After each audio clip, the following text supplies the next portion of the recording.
वक्रतुंड महाकाय सूर्यकोटी समप्रभ निर्विघ्नं कुरु मे देव सर्वकार्येषु सर्वदा गणनाथ सरस्वती रवि शुक्र बृहस्पति पंचेतानि स्मरे नित्यं वेदवाणी प्रवर्तते गुरुर्ब्रह्मा गुरुर्विष्णु गुरुर्देवो महेश्वरा गुरुर्साक्षात् परब्रह्म तस्मै श्री गुरुवे नमः ब्रह्मानन्दं परमसुखदं केवलं ज्ञानमूर्तिं द्वन्द्वातीतं गगनसदृशं तत्त्वमस्यादिलक्ष्यम् एकं नित्यं विमलमचलं सर्वदी साक्षिभूतं भावातीतं त्रिगुणरहितं सद्गुरुं तं नमामि अलंकापुरी पुण्यभूमी पवित्र तिथे नांदतो ज्ञानराजा सुपात्र तया आठवीता महापुण्यराशी नमस्कार माझा श्री ज्ञानेश्वरासी श्री ज्ञानेश्वर महाराज की जय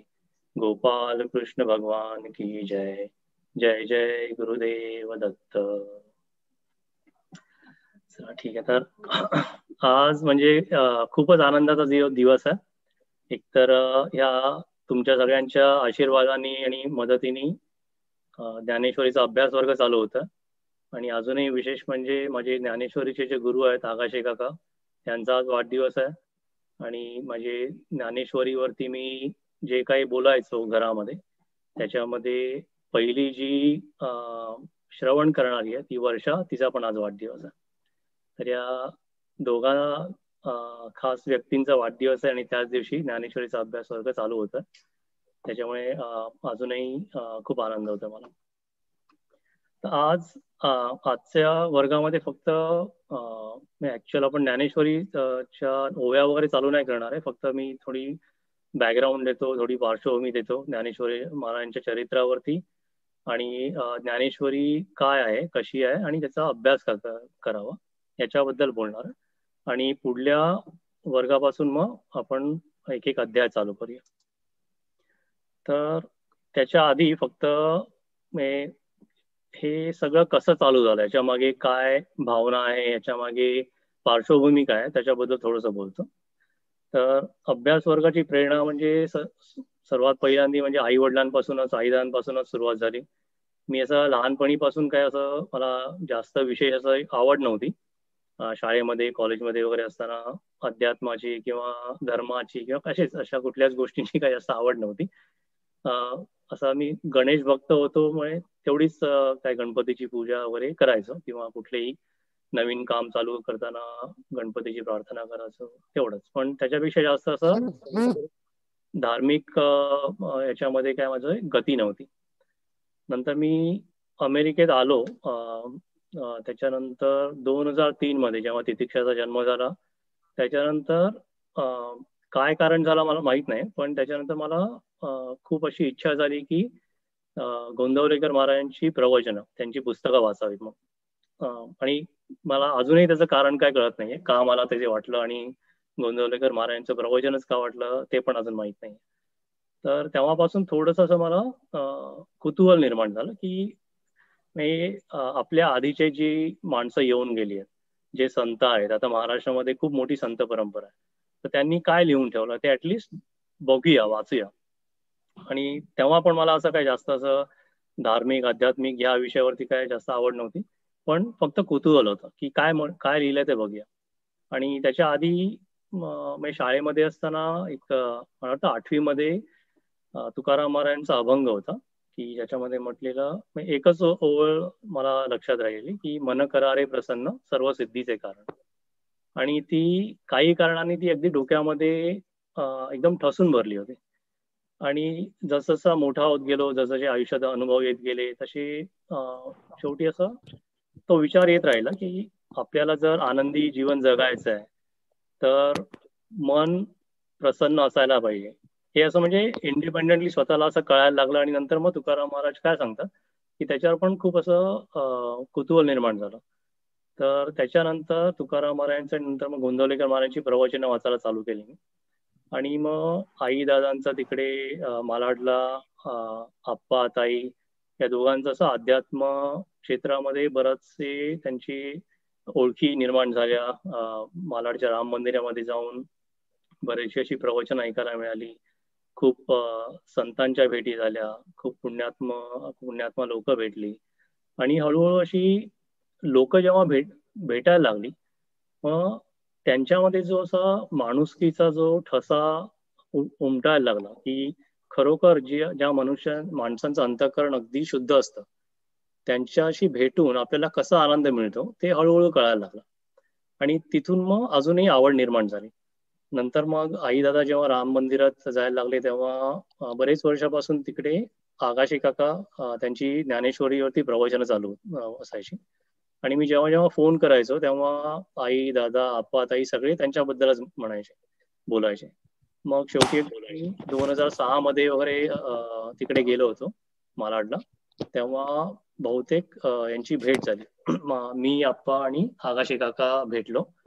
आणि तेव्हा 3 वर्ष असं माझं गोंदवलेकर महाराजांची प्रवचने, कधी कधी मी तुकाराम गाथा वाचायचो. तर त्याच्यामुळे भरपूर आवड निर्माण झाली होती, भरपूर असे प्रश्न पण येत होते. आणि मी अभ्यासाच्या दृष्टीने हे सगळं बघत होतो. तर आकाशी काकांना काय वाटलं माहित नाही, पण त्यांनी मला त्यांच्या घरी जी ज्ञानेश्वरी होती साखरे महाराजांची, ती मला त्यांनी दिली 2006 मध्ये. आणि तिथून मग मी ज्ञानेश्वरी वाचायला सुरुवात केली. तर हे ज्ञानेश्वरी माझ्या हातात कशी आली, ते योगायोगाने असे जे म्हणजे माझे पुढे गुरुच होणार होते ज्ञानेश्वरीचे, त्यांच्या हातातून मला ज्ञानेश्वरी मिळाली. आणि नंतर मग आगाशी काकांबरोबर म्हणजे बऱ्याच वेळा चर्चा झाली. आणि त्याच्या बरोबरच दादांना पण वडिलांना माझ्या आवड निर्माण झाली. आणि दादांचं म्हणजे कसं की दादा जास्त कधी बोलायचे नाही या विषयाबद्दल, पण दादांचे वर्षानुवर्ष मी बघितलं की त्यांच्यामध्ये कसा फरक पडत गेला. आणि खरोखर मला असं वाटतं की ज्ञानेश्वरी त्यातलं जे तत्वज्ञान आहे, त्यातल्या ज्या पटणाऱ्या गोष्टी आहेत, त्या दादांच्या आयुष्यामध्ये अगदी मुरत गेल्या. आणि त्यांची मग वागणूक, त्यांचं इतरांशी कसं वागणं होतं आणि स्थितप्रज्ञपणा, ह्या सगळ्या गोष्टी दादांमध्ये दिसायला लागल्या. तर ज्ञानेश्वरी त्याची शिकवण एका माणसामध्ये कशी मुरून त्या माणसाचं आयुष्य कसं अतिशय सहज सुलभ होतं, ते मी स्वतः बघितलं. त्याच्यामुळे आगाशे काका आणि दादा ही म्हणजे माझ्या ज्ञानेश्वरीच्या अभ्यासामार्गे सर्वात मोठी प्रेरणा आहे. आणि खरोखर म्हणजे आई दादा आप्पा ताई यांच्या मार्फत जी काही आध्यात्मिक लोकांची आणि ज्या संतांची भेट झाली, त्याच्यामुळे खरोखर आयुष्य अगदी भरून गेलं. आणि मग एकदा अभ्यासाची आवड निर्माण झाली की मग कुठल्याही गोष्टीचा अभ्यास करताना सुरुवातीला आपल्याला काही गोष्टी कळत नाहीत किंवा काही गोष्टी पटत नाहीत. तर तो एक असं ती मानसिकता तयार झाली की पटलं नाही कळलं नाही तरी ठीक आहे, पण यातलं काहीतरी पटत असेल, जे काही कळतंय ते इम्प्लिमेंट करायचं, ते अंमलात आणायचं आणि मग बघायचं की आयुष्यामध्ये आपल्या काय फरक येतं. तर तसं हळूहळू होत गेलं आणि तसा अभ्यास पुढे चालत राहिला. त्याच्यानंतर 21 एप्रिलला असंच मी मालाडला गेलो होतो. तेव्हा 21 एप्रिल 2016 मध्ये आमची अतिशय योगायोगाने आगाशे काकांच्या घरी भेट झाली. मी आणि आप्पा गेलेलो. अशीच ज्ञानेश्वरीवरती अध्यात्मावरती चिंतन चालू होतं. आणि आगाशे काकांनी मला तेव्हा गुरु आज्ञा केली, की म्हणाले, विकास आता तू 10 वर्ष ज्ञानेश्वरीचा अभ्यास करतोयस, आपण बोलताना मी ऐकतो तू कसा बोलतोयस आणि तुझं कसं एखादा विषय जाणून घेण्याची वृत्ती आहे, तर आता तू बोलायला चालू कर. ही गोष्ट 2016ची आहे. असायला 4 वर्षापेक्षा जास्त झाले. तर तेव्हा मला अक्षरशः ते म्हणजे आगाशी काका सांगतात म्हणून खूपच अप्रूप वाटलेलं, खूप असं अभिमानाची गोष्ट वाटली होती. पण मला तेव्हा खरोखर असं वाटत नव्हतं की मी तयार आहे की या विषयावरती मी बोलू शकतो. त्याच्यामुळे खूपच अशी गोंधळलेली परिस्थिती होती की जे गुरु ज्यांना मी गुरु मानतो ज्ञानेश्वरीचे, ते मला सांगतात की विकास आता तू तयार आहेस, तू बोलायला चालू कर. पण मला स्वतःला वाटत नाहीये की माझी तशी तयारी आहे म्हणून. पण त्याच्यानंतर मला असं ते नेहमी वाटत राहिलं की नाही, आता आगाशे काकांनी सांगितलंय म्हणजे नक्की आपल्याला तयारी करायलाच पाहिजे, काही ना काहीतरी प्रयत्न करायला पाहिजे. त्याच्यामुळे मी ज्ञानेश्वरीचा अभ्यास अजूनही वाढवला. आणि मला जशा आवडत्या ओव्या होत्या त्या लिहून काढल्या, त्याचं पाठांतर केलं, त्यांचे अर्थ समजून घेतले, असं सगळं केलं. आणि मी अमेरिकेमध्ये असं शोधत होतो की कोणाला ह्या विषयावर इंटरेस्ट असेल त्यांच्याशी आपण त्यांच्यासमोर बोलू शकतो. तर अशी 2-3 वर्ष गेली, पण मला काही असे माझे प्रयत्न कमी पडले असतील, पण मला काही अशी लोक मिळाली नाहीत अमेरिकेत. त्याच्यामुळे ते असं मला मनामध्ये सारखं वाटत राहिलं की आकाशे काका सांगतायत पण माझ्या हातून ते होत नाही. ते असेच पुढे दिवस जात राहिले. नंतर 1 एप्रिल 2019ला मी दादांना भेटायला परत गेलो होतो, आई दादांना तिकडे. आणि आप्पाचा आम्ही 1 दिवस आधी 50वा वाढदिवस साजरा केला. आणि त्या दिवशी घरातच बसून आम्ही घरातलेच बरेचसे लोक होते, नातेवाईक वगैरे आले होते मला भेटायला, दादांना भेटायला. तसे 15-20 लोकांपुढे मी ज्ञानेश्वरीच्या माझ्या आवडत्या ओव्यांबद्दल पहिल्यांदा बोललो.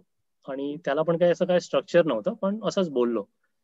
आणि त्याच्या पुढल्या दिवशी भावे मामी ज्या राम मंदिरामध्ये असतात आणि तिथून आमची ओळख झाली. त्या पण एकदम अशा संत स्वरूप येतात आमच्यासाठी. तर त्यांनी सांगितलं की विकास, उद्या आकाशी काकांचं देवळामध्ये प्रवचन आहे राम मंदिरात, तर तू तिकडे यायचं. मी आकाशी काकांशी बोलून ठेवते, पण तिकडे तू यायचं आणि ज्ञानेश्वरीवर तुझं पहिलं प्रवचन तिथे व्हायला पाहिजे. तर असा हा दुग्ध शर्करा योग माझ्या आयुष्यात आला की राम मंदिर जे 100 वर्ष पूर्वीचं महाराष्ट्रामध्ये प्रचलित असं राम मंदिर आहे, पवित्र वास्तू आहे, जिथे माझे आई वडील वर्षानुवर्षे जातात, जिथे आकाशी काकांचं प्रवचन होतं, त्या ठिकाणी माझ्या आई वडिलांसमोर, बऱ्याचशा भक्तगणांसमोर, भाऊ बहीण यांच्या समोर माझं राम मंदिरामध्ये पहिलं प्रवचन झालं. तर प्रवचनाच्या दृष्टीने ती अशी पहिली सुरुवात होती 2019 मध्ये.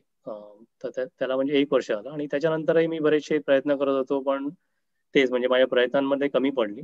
आणि योगायोगाने 2-3 आठवड्या आधी माझा मित्र अविनाश, तो त्याला पण काय वाटलं माहित नाही, पण त्यांनी असंच मला सहज विचारलं. आम्ही किलीमंजारोच्या पुस्तकाबद्दल गप्पा मारत होतो आणि त्यांनी विचारलं, अरे विकास, तुझं ज्ञानेश्वरीचं काय झालं? तर मला तेव्हा काही कळलं ना, मला वाटलं तो ज्ञानेश्वरी बद्दल लिहायचं असं विचारतं. तर तो बोलला, नाही ना, तुझं असं बोलणार होतास प्रवचन किंवा असंच काय अभ्यासाच्या बद्दल बोलणार होता, त्याचं काय झालं? तर जे काही 3-4 वर्ष जी गोष्ट पुढे सरकत नव्हती, ती अविनाशच्या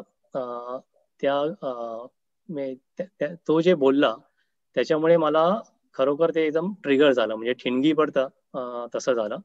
आणि मी म्हटलं की नाही, आता करायचंच आहे. आणि अविनाशने सांगितलं की तू युट्यूब लाईव्ह करू शकतोस, की घरीच कोणाला बोलवायची अशी गरज नाहीये. आणि आता करोना व्हायरसमुळे असे पण बरेचसे लोक ऑनलाईनच बऱ्याचशा गोष्टी करतात, झूमवर किंवा युट्यूबवर, तर तसा काहीतरी प्रयत्न कर.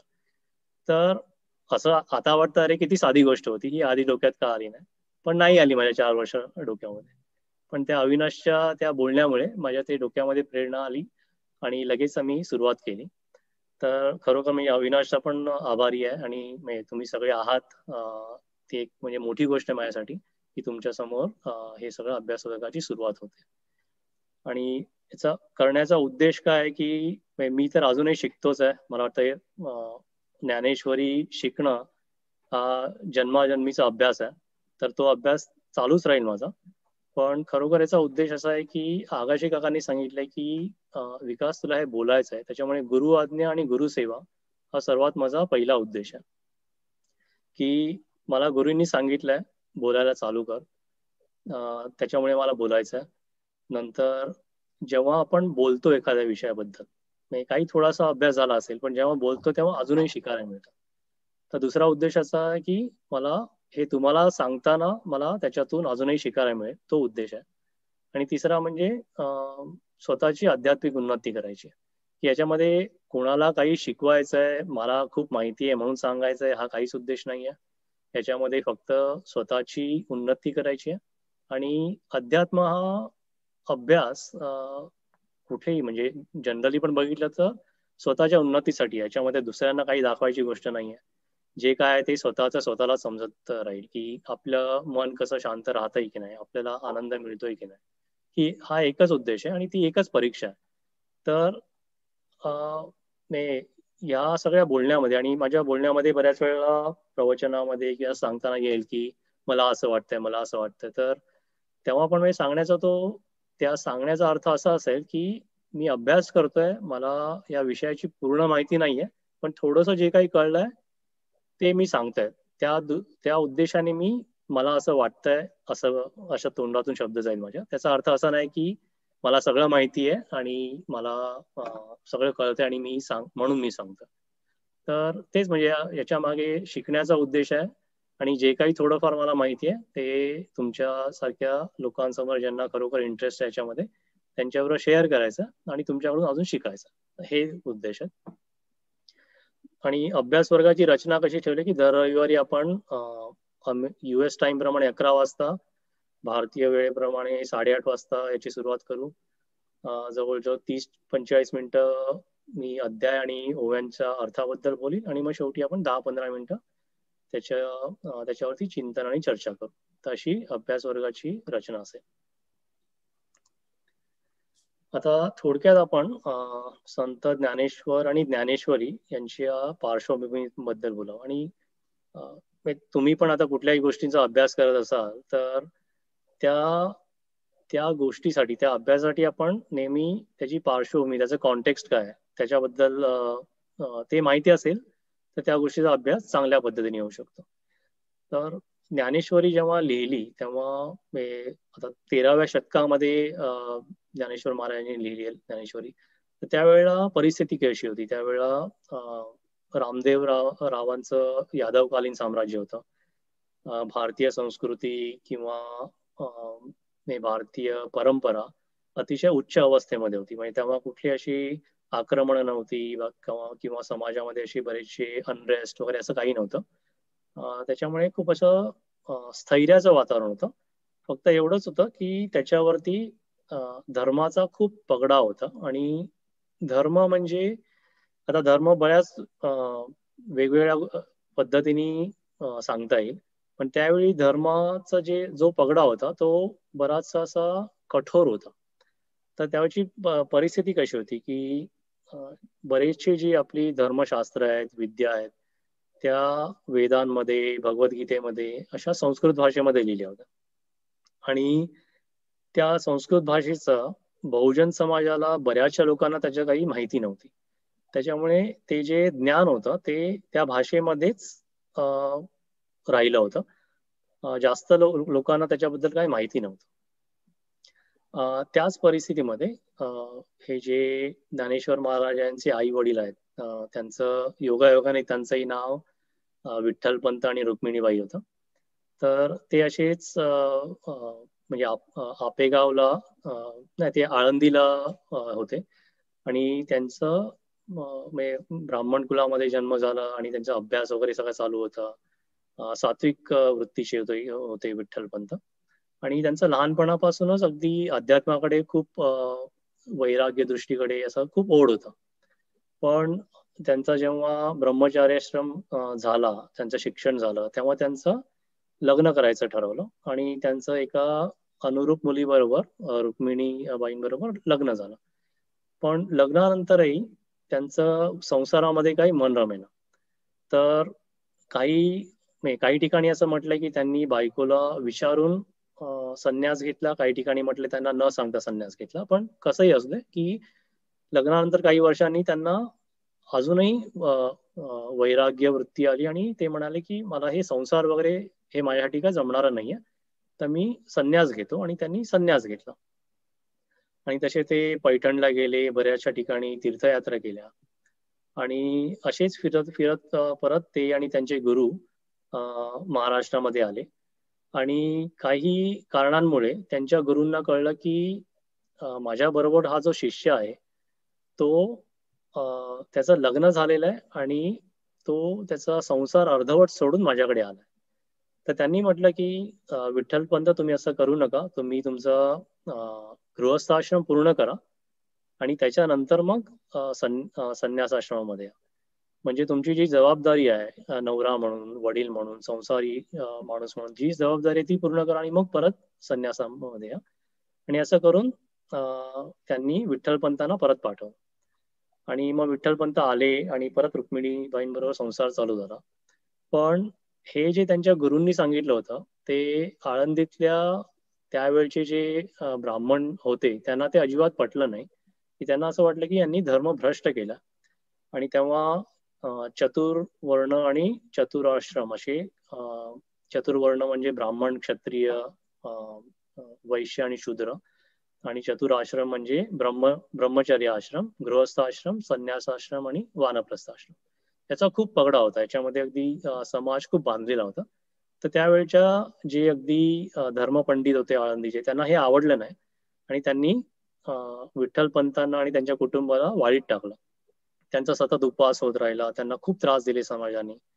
आणि गावातले जे प्रतिष्ठित ब्राह्मण आहेत, ज्यांच्याकडे बरेचसे लोक अगदी म्हणजे खूप आदराने बघत होते, त्यांनीच विठ्ठलपंतांना आणि त्यांच्या कुटुंबाला वाळीत टाकलं.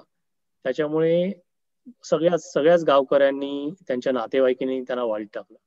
त्यांना कोणी म्हणजे भिक्षेसाठी काही देत नव्हते, काम काही नव्हतं. त्याच्यामुळे त्यांची खूप एकदम बिकट अवस्था होत गेली. आणि त्याच्यामध्येच मग त्यांना 4 मुलं झाली. निवृत्तीनाथ, ज्ञानेश्वर, सोपानदेव आणि मुक्ताबाई, अशी 4 मुलं झाली. आणि मुलंही लहानपणापासूनच अगदी तेजस्वी होती, अगदी विद्यावान होती. त्यांना लहान वयातच भरपूर शास्त्रांचं ज्ञान होतं त्यांच्या वडिलांकडून मिळालेलं. तर त्यांच्यामध्ये अशी सगळी म्हणजे आध्यात्मिक आणि धर्माच्या ज्ञानाबद्दल शिकण्याची आधीपासूनच प्रेरणा होती. पण समाजाने त्यांना असं वाळीतच टाकलं होतं. त्याच्यामुळे त्यांना खूप त्रास सहन करावा लागला. तर असा त्रास सहन करत करत म्हणजे विठ्ठलपंतांना नेहमी ती काळजीच असायची की माझं तर आयुष्य आता माझ्या चुकीमुळे असं गेलं, तर आता माझ्या मुलांचं कसं होणार. तर त्यावेळची जी परिस्थिती जी सांगितली आहे ती आता म्हणजे माझ्या तोंडून काही चुकून शब्द जाऊ नयेत, त्याच्यामुळे मी काय करणार आहे की माझ्याकडे आगाशे काकांनी साखरे महाराजांची जी दिलेली ज्ञानेश्वरी आहे, त्याच्या सुरुवातीला हे सगळं असं चरित्र आणि ज्ञानेश्वरीचं बॅकग्राऊंड वगैरे दिलं, तर त्याच्यातल्या काही मुद्दे मी वाचतो, म्हणजे चुकून माझ्या तोंडून काही अपशब्द जाणार नाही. तर त्यावेळच्या परिस्थितीबद्दल त्यांनी असं म्हटलंय की तत्कालीन कर्मठ ब्राह्मणांच्या उदंड उपासाचा विठ्ठलपंत आणि रुक्मिणीबाई ते विषय बनले. आळंदीतील ब्राह्मणांनी, नातलगांनी आणि गावकऱ्यांनी त्यांना शास्त्रविहीन आचरणाबद्दल वाईट टाकले आणि त्यांचा उपहास करू लागले. अशा या उपेक्षित असहाय्य स्थितीत विठ्ठलपंतांना प्रपंच करावा लागला. लोकांचा आपल्याला व आपल्या लोकांना उपसर्ग नको म्हणून ते गावाबाहेर कोपटे बांधून राहू लागले.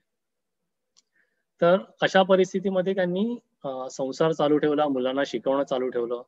आणि मग त्यांना खूप त्रास जेव्हा सहन म्हणजे स्वतःसाठी नाही पण स्वतःच्या मुलांसाठी त्यांना असह्य झाला, तेव्हा त्यांनी सांगितलं की मी आळंदीच्या ब्राह्मणांकडे जातो, त्यांना सभा घ्यायला सांगतो आणि जे काही त्यांना प्रायश्चित्त द्यायचं असेल ते घेतो मी. आणि मग पुढे कमीत कमी माझ्या मुलांना तरी ब्राह्मण संस्कार होऊ दे, त्यांची मुंज होऊ दे आणि त्यांना जे काय पुढे अभ्यास करायचा आहे ते करता येईल.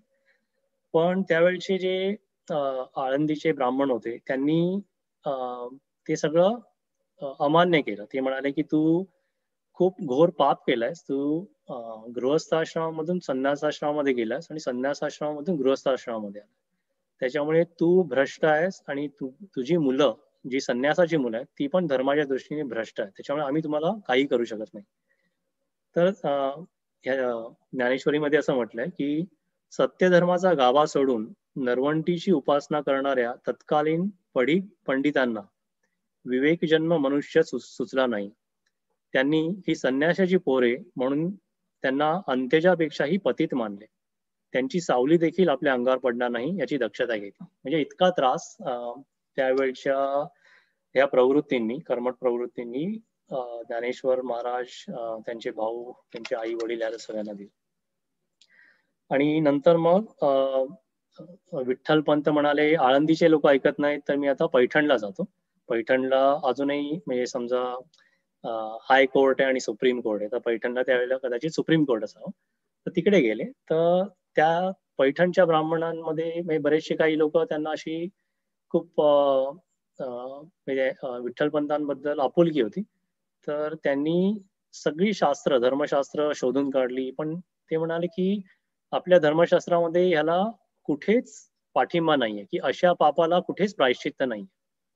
तर विठ्ठलपंत म्हणाले, तुम्हाला शास्त्रांमध्ये प्रायश्चित्त नसेल तर तुम्ही काही पण प्रायश्चित्त द्या, मी घेतो. पण इथून पुढे माझ्या मुलांना सुखाने राहू द्या. तर त्यावेळेला त्या ब्रह्मवृंदांनी त्यांना सांगितलं, की तुम्हाला देहांत प्रायश्चित्ताशिवाय अजून कुठलं प्रायश्चित्त नाहीये. म्हणजे तुम्हाला स्वतःचं आयुष्य संपवावं लागणार आहे. तुम्ही इतकं घोर पाप केलं. तर ही पण गोष्ट म्हणजे कितीतरी अशी खूप विचित्र वाटते, की धर्म इतका कठोर कसा असू शकतो, की माणसाला प्रायश्चित्त घेण्याची तयारी आहे. तो माणूस चूक झाली आहे ती समजतो. पण तरी सुद्धा त्याला पुढे मार्ग दाखवण्याच्या ऐवजी ही जी चुकीच्या पद्धतीने धर्मशास्त्रांचा जो विचार चाललाय, त्यांनी त्यांना सांगितलं, की तुम्हाला देहांत प्रायश्चित्त घ्यावं लागेल. तर बऱ्याच विचारांती मग शेवटी विठ्ठलपंत आणि रुक्मिणीबाई दोघांनी देहांत प्रायश्चित्त घेतलं. त्याचा त्यांना असं वाटलेलं, की मी ही शिक्षा घेऊन माझी मुलं तरी पुढे सुखात राहतील. पण त्यांच्या बलिदानानंतर, मृत्यूनंतर ही चारही मुलं आणि तेव्हा काही अशी मला वाटतं 10 वर्षाच्या आसपास असतील चौघही मुलं. 2-2 वर्षाच्या अंतराने. म्हणजे खूपच लहान होती. ती मुलं अगदी पोरकी झाली आणि आळंदीच्या समाजाने परत त्यांना ते जे काही वाळीत टाकायचं होतं ते चालूच ठेवलं. जो काही त्रास होता तो चालूच राहिला. त्यांना अन्न नाही, वस्त्र नाही, निवारा नाही अशा परिस्थितीमध्ये चारही मुलं फिरत होती. तर अशी फिरता-फिरता त्यांना एक शेतकरी भेटला. एक साधा माणूस शेतकरी भेटला. ही चौघं मुलं अशी रस्त्याने चालली आहेत आणि हा बैलगाडीमधून चाललाय. तर तो शेतकरी म्हणतो, "अरे तुम्ही तुमच्या तोंडातून एवढं सगळं ज्ञान ऐकतोय मी, चांगले श्लोक ऐकतोय, अर्थ ऐकतोय. तर तुम्ही अशी बेवारस कशी फिरताय?" तर तो त्यांना म्हणतो, की "चला माझ्या माझ्या घरी पण 4 मुलं आहेत. तुम्ही पण चौघं आहात. तुम्ही माझ्याबरोबर राहा. अ, आणि तुम्ही बेवारस आहेत, कोणी लक्ष देत नाही, तरी तुम्ही माझ्याबरोबर राहा. आपण आनंदाने राहूया एकत्र."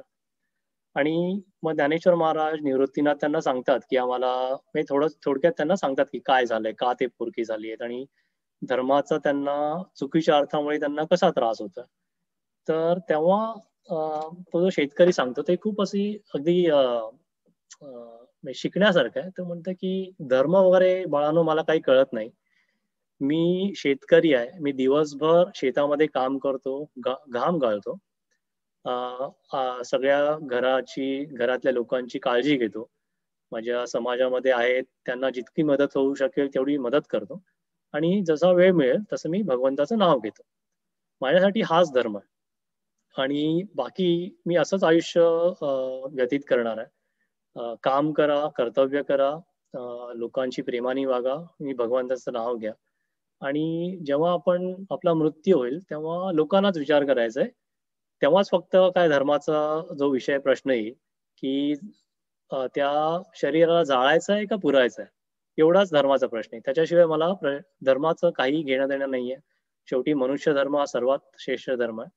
तर ते जेव्हा ज्ञानेश्वर महाराज आणि चौघं भावंड ऐकतात, तर त्यांना असं खरोखर ते पटून जातं, की ज्ञानेश्वर महाराज ते पण याच अवस्थेमधून जात असतात, की अंतःकरण शुद्ध असेल, तर भगवंत पण आपल्याला जवळ घेतो. तर असं जर असतं, असं आहे, तर मग माणसं माणसांना का दूर लोटतात? त्याच्यामुळे चौघ्या भावंडांना तो खूप इतका जो त्रास झाला, त्याच्यामुळून त्यांच्याही डोक्यामध्ये हेच प्रश्न घोळत होते, की सर्वात शेवटी सर्वात श्रेष्ठ मनुष्य धर्म आहे. माणसाने एकमेकांशी कसं वागावं? एकमेकांची कशी काळजी घ्यावी? याच्याशिवाय धर्म म्हणजे काय असणार? पण त्यावेळचा जो धर्म, जो अशा अगदी चतुर्वर्णाच्या, चतुराश्रमाच्या अशा ज्या चौकटीमध्ये एकदम जखडून पडला होता. त्याच्या बाहेर काही तो येत नव्हता.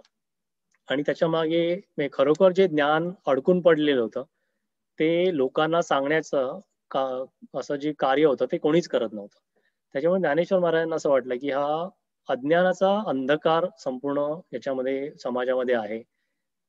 तर आपण काहीतरी याच्याबद्दल कार्य करायला पाहिजे. आणि तिथून मग निवृत्तीनाथ आणि ज्ञानेश्वर महाराज, सोपानदेव, मुक्ताबाई यांच्या बऱ्याचशा चर्चा व्हायच्या.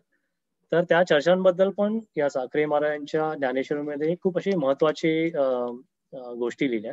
तर त्या मी वाचून दाखवतो, की म्हणजे विठ्ठलपंत रुक्मिणीबाई यांनी देहांत प्रायश्चित्त घेतलं आणि नंतर त्याच्याही पुढे जे यांचा प्रवास चालू होता, तेव्हा ज्ञानेश्वर महाराजांना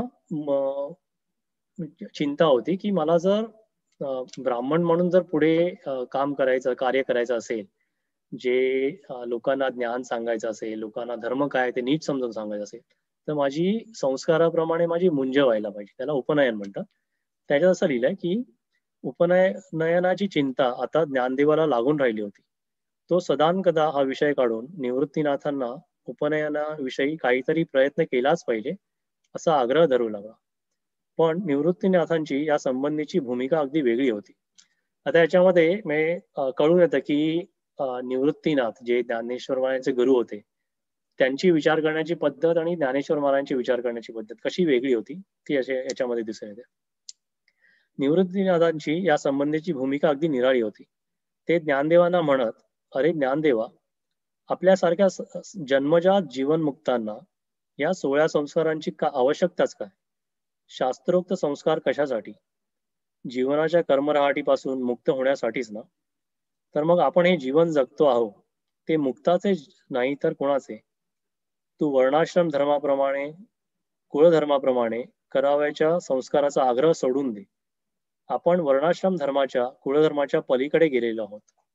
हे किती महत्वाची गोष्ट आहे की निवृत्तीनाथ सांगतात की ठीक आहे, समाजाने आपल्यावर खूप अत्याचार केले आहेत, त्यांची जी धर्माची जी समजूत आहे ती वेगळी आहे, पण तू आपल्या मनामध्ये बघ, अंतःकरणामध्ये तू शुद्ध आहेस, आपण शुद्ध आहोत. तर ही जी शुद्धी आहे याच्या पलीकडे कुठल्याही संस्कारांची, कुठल्याही कर्माची किंवा अशा कर्मठपणाची काहीच गरज नाहीये.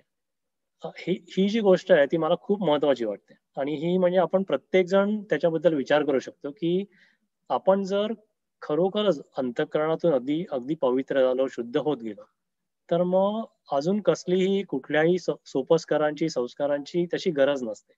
आणि याच गोष्टी मग पुढे ज्ञानेश्वरीमध्ये परत परत येतात.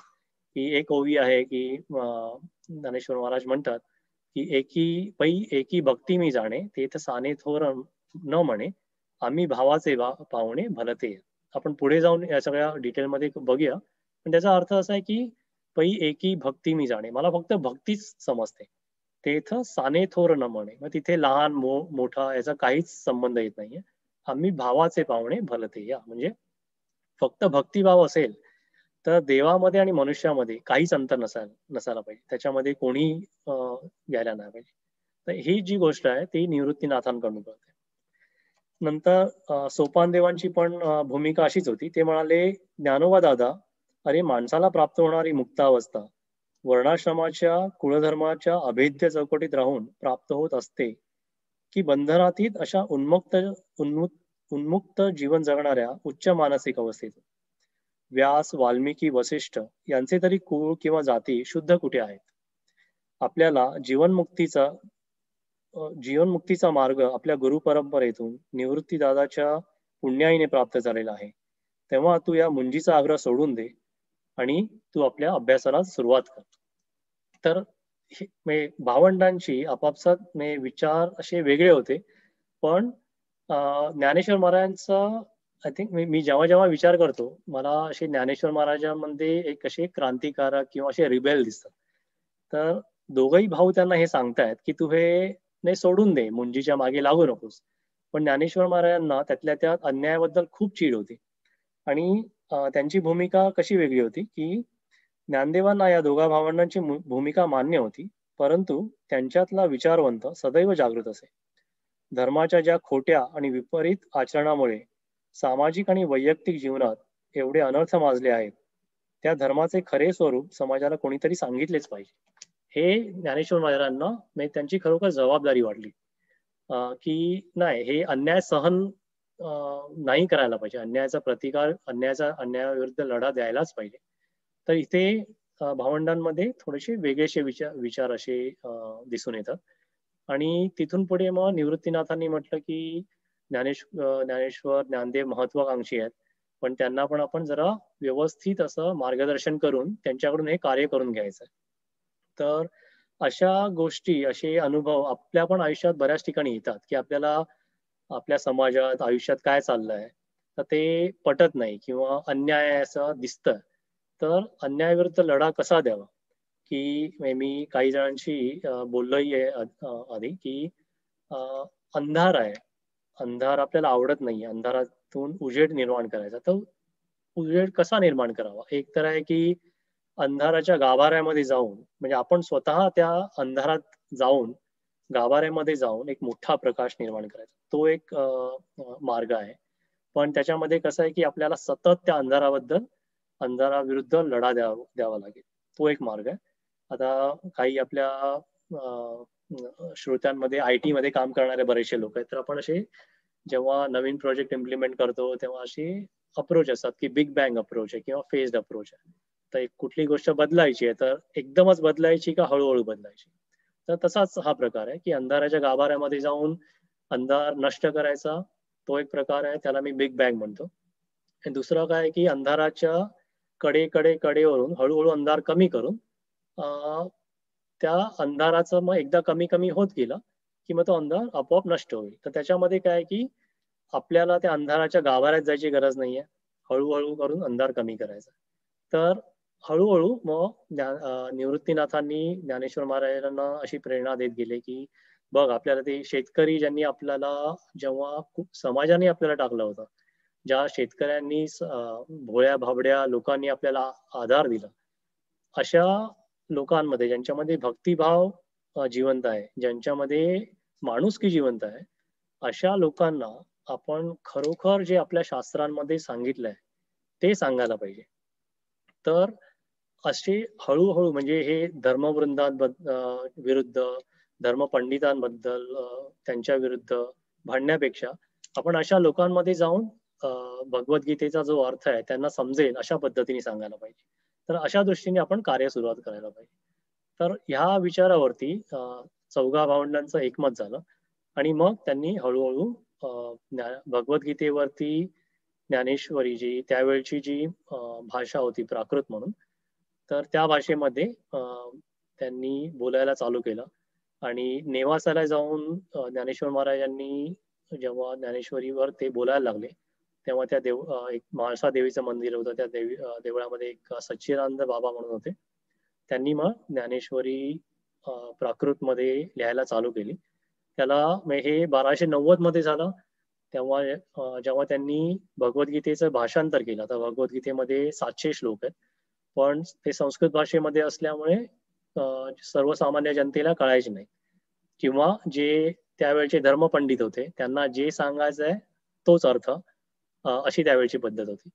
तर ही जी संस्कृत भाषेमध्ये जखडलेली भगवद्गीता होती, त्याचे 700 श्लोक होते, ते ज्ञानेश्वर महाराजांनी प्राकृतमध्ये त्याचं भाषांतर केलं आणि भाषांतराबरोबर बराचसा विस्तार पण केला. त्याच्यामुळे 700 श्लोकांच्या 9,34 अशा ओव्या झाल्या.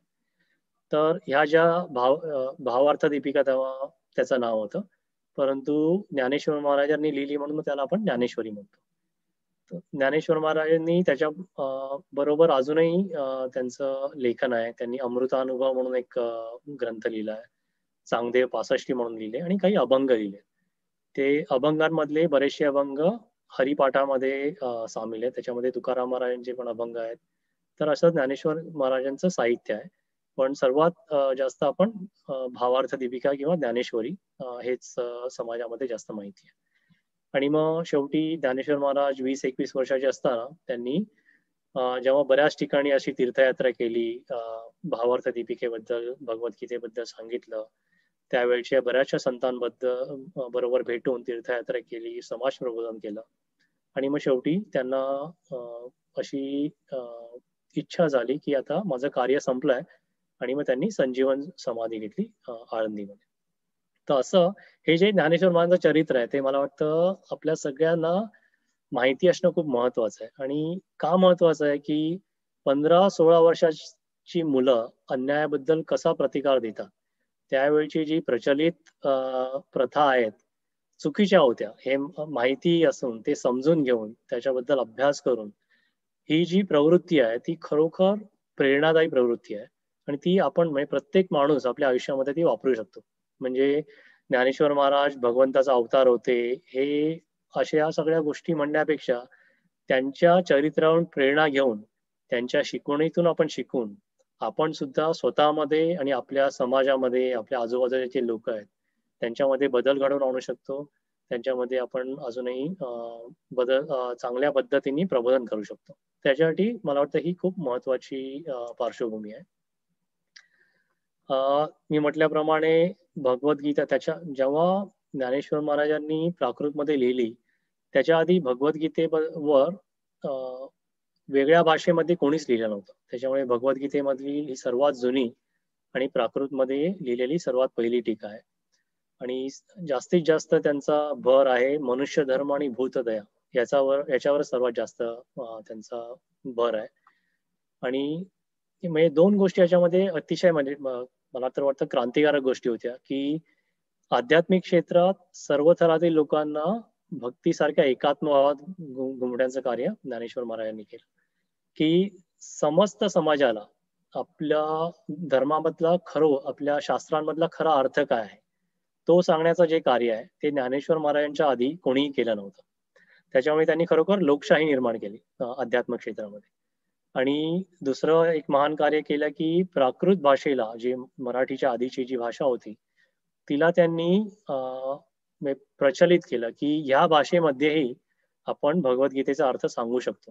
त्याच्यामुळे मराठी भाषा प्रचलित करण्यामागे ज्ञानेश्वर महाराजांचं खूप मोठं कार्य आहे.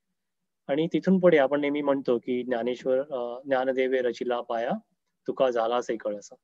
एकदा तो त्यांनी पाया जो मांडून दिला, तिथून पुढे महाराष्ट्रामध्ये भरपूर मोठी संत परंपरा निर्माण झाली. ज्ञानेश्वरी आहे, तुकाराम गाथा आहे, गोंदवलेकर महाराजांची प्रवचन आहेत, दासबोध आहेत, असे बरेचसे ग्रंथ प्राकृतमध्ये मराठीमध्ये निर्माण झाले. पण ज्याची सुरुवात ज्ञानेश्वर महाराजांनी केली. त्याच्यामुळे ज्ञानदेव आणि ज्ञानेश्वरी हे महाराष्ट्राच्या संत परंपरेमध्ये सर्वात बरीचशी महत्वाची गोष्ट होती. बराचसा पायंडा त्यांनी पाडून दिला. त्याच्यामुळे मला ह्या दोघांचंही म्हणजे ज्ञानेश्वर महाराजांचं आणि ज्ञानेश्वरींचं नेहमीच अप्रूप वाटतं. आता ज्यांना म्हणजे अभ्यासू वृत्तीचे जे लोक आहेत त्यांना थोडक्यात सांगायचं म्हणजे ज्ञानेश्वरीमध्ये 18 अध्याय आहेत, 700 श्लोक आहेत. तर या 18 अध्यायामध्ये तुम्ही बघाल की असे 40 ते 50 श्लोक आहेत प्रत्येक अध्यायामध्ये. पण ज्ञानदेवांनी त्याचा बऱ्याच श्लोकांचा बऱ्याच अगदी विस्तार आणि अर्थ त्याच्यामध्ये दिला. त्याच्यामुळे 9034 ओव्या झाल्या. काही अध्यायांमध्ये कमी ओव्या आहेत, काही अध्यायांमध्ये भरपूर ओव्या आहेत. तर उदाहरण द्यायचं झालं तर 13व्या अध्यायामध्ये 34च श्लोक आहेत, पण 1170 ओव्या आहेत. आणि 18व्या अध्यायामध्ये पण 78 श्लोक आहेत, 1810 ओव्या आहेत. तर आपण यातल्या काही महत्वाच्याच ओव्यांबद्दल बोलणार आहोत पुढे जाऊन अभ्यास वर्गामध्ये. पण फक्त ज्ञानेश्वरी कशी आहे, त्याची रचना कशी आहे ते सांगण्यासाठी हे मी मांडलं इथे. आणि अजून एक महत्वाचा विषय म्हणजे की ज्ञानेश्वरीचा अभ्यास का करावा. तर या ज्या दोन गोष्टी सांगितल्या की ज्ञानदेवे रचिला पाया, तुका झालासे कळस, की आपल्या आधीचे जे संत महात्मे झाले त्यांनी काय सांगितलंय ते समजून घेण्यासाठी ज्ञानेश्वरीचा अभ्यास करावा. म्हणजे मी स्वतःहून सांगतो, मी आगाशे काकांचे आयुष्य कसं चाललंय ते बघतोय, दादा आयुष्य कसे जगले ते बघतोय. तर खात्रीपूर्वक मी हे सांगू शकतो की ज्ञानेश्वरीच्या अभ्यासाने आपण समाधानी अर्थपूर्ण आयुष्य कसं जगावं हे नक्कीच कळतं. फक्त ते समजून घेण्याची इच्छा पाहिजे, तशी कुतूहल पाहिजे. आणि आपल्या स्वभावात किंवा रोजच्या वागण्यात काय बदल करावेत हे पण कळतं. स्वतःची आध्यात्मिक पारमार्थिक उन्नती कशी करावी हे कळतं. आणि निरोगी मन कसं ठेवावं, कशावरही अवलंबून नसणारा नित्य निरंतर आनंद कसा आपण जोपासावा किंवा त्या आनंदाकडे कशी वाटचाल करावी याचा पण अभ्यास. आणि हा स्वतःच करायचा अभ्यास आहे, याच्यामध्ये दाखवण्याची काहीच गोष्ट नाहीये.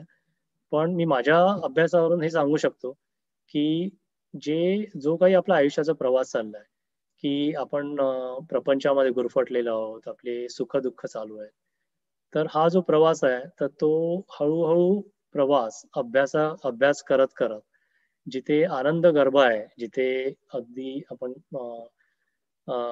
वर्तुळाच्या मध्यबिंदू मध्ये जो आनंद गर्भ आहे, जिथे असा आनंद आहे जो कशावरच अवलंबून नाहीये, अशा आनंदाकडे आपला सतत प्रवास व्हायला पाहिजे. आणि त्याच्यासाठी मला वाटतं की ज्ञानेश्वरीचा अभ्यास खूप महत्वाचा आहे. आणि नक्कीच म्हणजे आपण या अभ्यास वर्गामधून काही काही ओव्यांचा अर्थ समजून घेऊन आपल्यामध्ये चर्चा करून अशाच दृष्टीने आपली वाटचाल सुरू ठेवावी, चालू राहावी अशी माझी इच्छा आहे. तर याच्यासाठी ज्ञानेश्वरीचा अभ्यास महत्वाचा आहे असं मला वाटतं.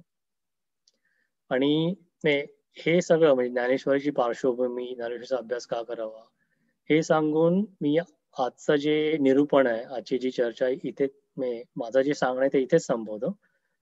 तर आपण आता पसायदान म्हणूया आणि त्याच्यानंतर 5-10 मिनिटं याच्यावरती चर्चा करूया. पण पसायदान म्हणायच्या आधी एकच मला सांगायचं आहे की आजचा म्हणजे आधी सांगितल्याप्रमाणे हे जे मी बोललो हे खूपच आजचा दिवस माझ्यासाठी खूप महत्वाचा आहे. तुमच्या सगळ्यांच्या साक्षीने माझ्याकडून हा जो अभ्यास वर्ग सुरू झालाय ती खरोखरच माझ्यासाठी आनंदाची गोष्ट आहे, भाग्याची गोष्ट आहे. आणि हे जे आजच्या बोलण्यातून किंवा इथून पुढेही जे काही बोलण्यातून माझ्या जाईल ते गुरुकृपेने माझ्या तोंडातून जाईल. जे काही चांगलं असेल, बरोबर असेल ते गुरूंच्या कृपेने होईल. त्याच्यामुळे आजचं प्रवचन मी गुरूंच्या चरणी अर्पण करतो. याच्यातून जे काही चुकून माझ्या तोंडून गेलं असेल तर ती सर्वस्वी माझी चूक आहे. त्याच्याबद्दल क्षमस्व आणि इथून पुढे मी त्या चुका सुधारण्याचा प्रयत्न करीन. पण जे काही चांगलं जे झालं आहे ते परत मी गुरूंच्या चरणी अर्पण करून आपण आता पसायदानाने हे जे प्रवचनाचा जो भाग आहे तो संपवूया. पसायदान झाल्यानंतर मग सगळ्यांनी अनम्यूट करा आणि मग आपण त्याच्यावर 10-15 मिनिटं चर्चा करूया. ठीक आहे, आता पसायदान म्हणूया. आता विश्वात्मके देवे येणे वाग्यज्ञे तोषावे, तोषोनी मज द्यावे पसायदान हे. जे कळांची व्यंकटी सांडो तया सत्कर्मी रती वाढो, भूता परस्परे पडो मैत्र जीवांचे, दुरितांचे तिमिरे जावो विश्व स्वधर्मे सूर्ये पाहो, जो जे वांछिल तो ते लाहो प्राणी जात, वर्षत सकळ मंगळी ईश्वर निष्ठांची मांदी आळी, अनवरत भूमंडळी भेट तू भूता, चला कल्पतरूचे आरव चेतना चिंतामणीचे गाव, बोलते जे अर्णव पियुषांचे, चंद्रमे जे लांछन मार्तंड जे तापहीन, ते सर्वाही सदा सज्जन सोयरे होतू, किंबहुना सर्व सुखी पूर्ण होऊन तिनी लोकी, भजिजो आदी पुरुखी अखंडित, आणि ग्रंथोपजीविये विशेषी लोकी ये, दृष्टादृष्ट विजये होवावे जी, येथ म्हणे श्री विश्वेश्वराओ हा होईल दान फसाओ, येणे वरे ज्ञान देवो सुखिया झाला, येणे वरे ज्ञान देवो सुखिया झाला, येणे वरे ज्ञान देवो सुखिया झाला.